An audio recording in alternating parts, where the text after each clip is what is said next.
কথায় আছে পুলিশের সাথে বন্ধুত্ব এবং শত্রুতা দুইটাই বিপজ্জনক।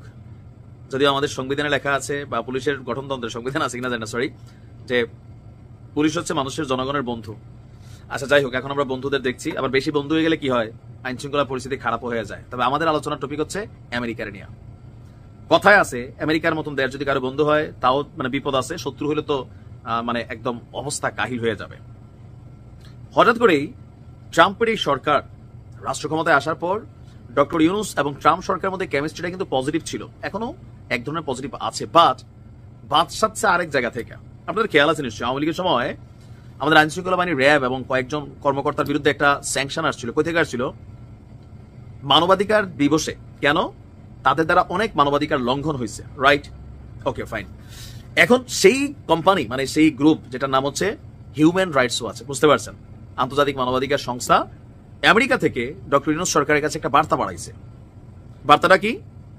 যে গেল 48 বা 60 ঘন্টা যাবৎ যে বুলডোজার ঝড়টা গেল, আইনের দৃষ্টিতে এটা কি লিগ্যাল না ইলিগ্যাল? ইলিগ্যাল আইনের দৃষ্টিতে।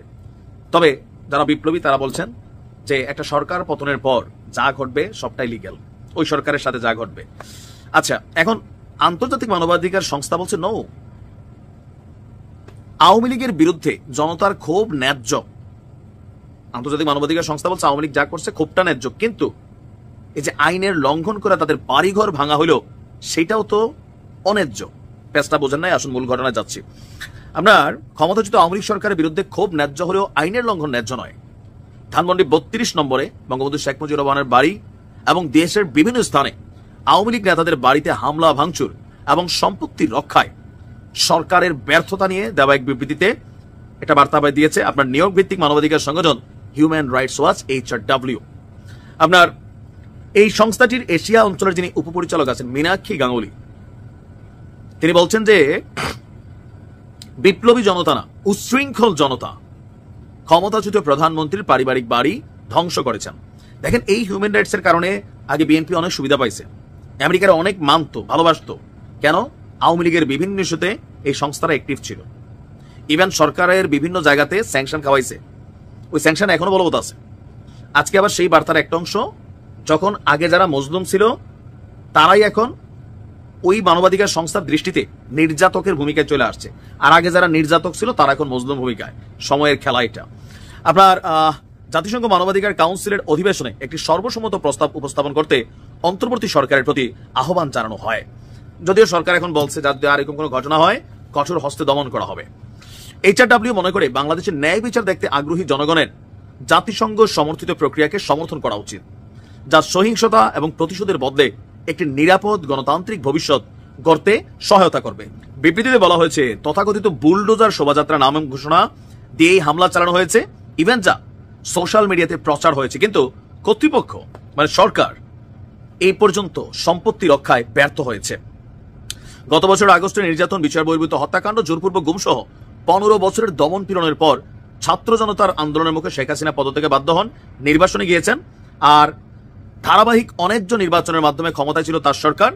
আর ফলে আপনার সর্বশেষ যে ঘটনা ঘটেছে এখানে এটা বলা হয়েছে। তো বলা হচ্ছে এইসব কারণে আওয়ামী লীগের বিরুদ্ধে যে ক্ষোভ বিক্ষোভ দেখা দিচ্ছে বা দেখা যাচ্ছে তা ন্যায্য, কিন্তু ওইটা ন্যায্য ঠিক আছে, ক্ষোভ দেখাবেন, কিন্তু ক্ষোভ দেখাইয়া তাদের বাড়িঘর ভাঙা ফেলবেন, আন্তর্জাতিক মানবাধিকার সংস্থা মনে করছে এটা অন্যায্য।